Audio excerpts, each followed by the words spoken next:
Senhores vereadores, estou aqui para gravar esse vídeo para responder uma pergunta de um presidente de Câmara, que é o senhor José Márcio, lá de Porto Alegre, no Rio Grande do Norte. Senhor Márcio, a pergunta do senhor eu gostaria de responder em vídeo para ficar bem claro, para que o senhor possa compartilhar com os demais vereadores da sua Câmara. A pergunta é a seguinte: o senhor Márcio recebeu na Câmara um projeto de lei de diretrizes orçamentárias. No entanto, o Executivo enviou esse projeto de lei sem os anexos, sem o anexo de meta fiscal, sem os anexos de riscos fiscais, sem demonstração de resultado primário e resultado nominal para os próximos exercícios, sem projeção de receita corrente líquida e sem as prioridades que serão contempladas na lei orçamentária para o exercício 2022. Somente o texto da lei e alguns anexos estão zerados. A pergunta do senhor Márcio é o seguinte: como proceder neste caso para que realmente esse projeto possa tramitar e ser aprovado pelas comissões e pelo plenário da Câmara? Lembrando, não se cogita a possibilidade de rejeição de lei de LDO,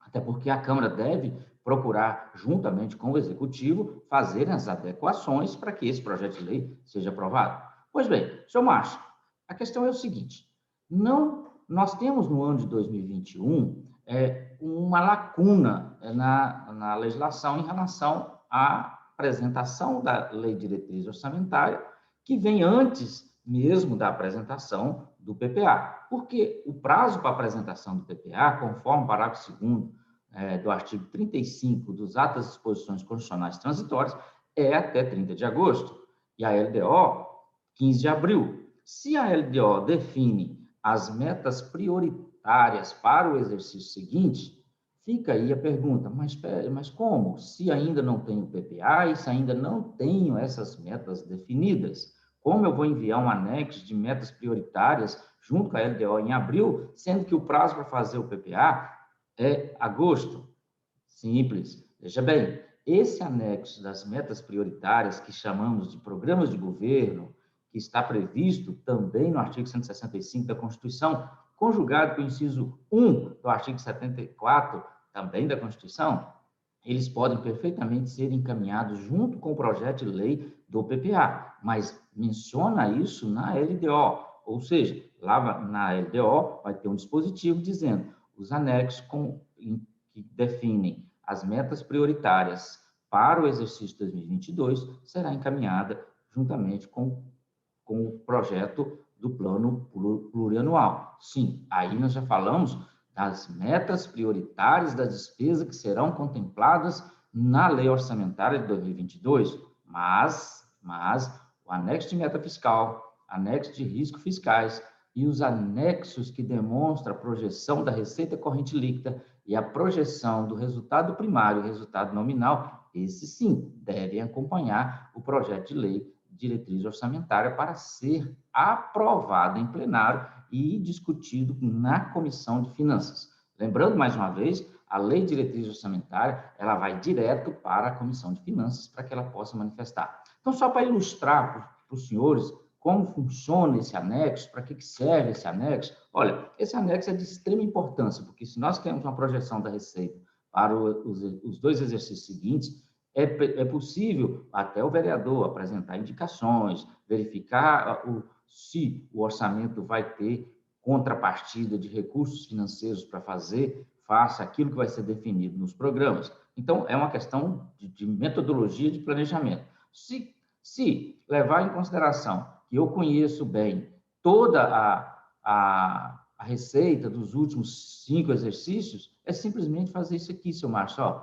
A equipe técnica ela deve apresentar esse anexo de metas fiscais que vai fixar receitas, resultados primários, resultado nominal, montante da dívida pública e assim por diante. Esses anexos, eles são simples, não são anexos complexos. Um bom sistema parametrizado, ele traz essas informações. Eles podem trazer isso de forma sintética e também detalhadas, conforme for o caso. Então, neste caso, eu tenho aqui, olha, previsto para 2019, obviamente já tenho realizado, 2020 realizado, o que foi estimado para 2021 e o que está sendo estimado para 2022, 2023 e 2024.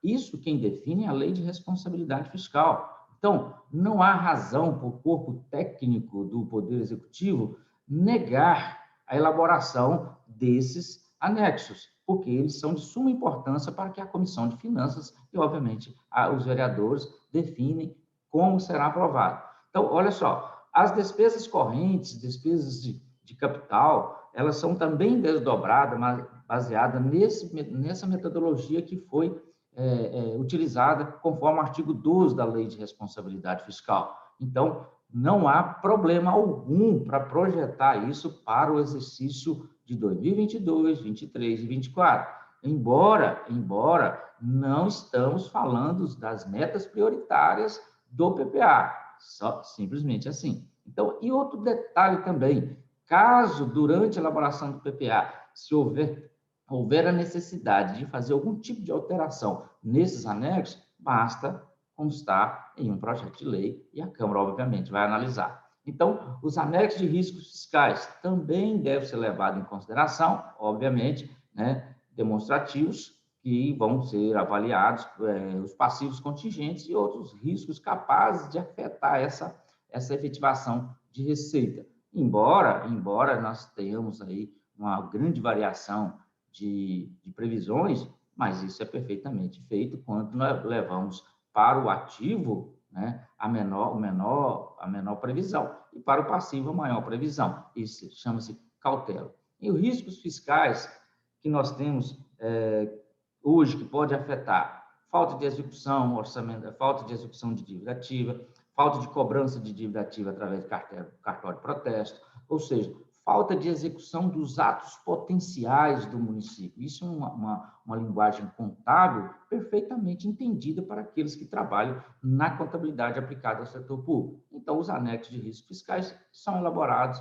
com base nesses demonstrativos, que pode ser por fonte de recurso, como pode ser também por categoria de receita, tanto receitas correntes como receita de capital. Portanto, senhor Márcio e demais vereadores, não existe justificativa por parte da equipe técnica do Poder Executivo de não enviar os anexos de metas fiscais, riscos fiscais, projeção de receita corrente líquida, projeção de resultado primário e resultado nominal, ficando somente a parte que fala das metas prioritárias da despesa para o exercício 2022, que pode ser enviado através de um anexo junto com o PPA. E é assim que nós elucidamos essa pergunta do seu Márcio, lá de Porto Alegre, do Rio Grande do Norte. Um abraço a todos, espero ter contribuído.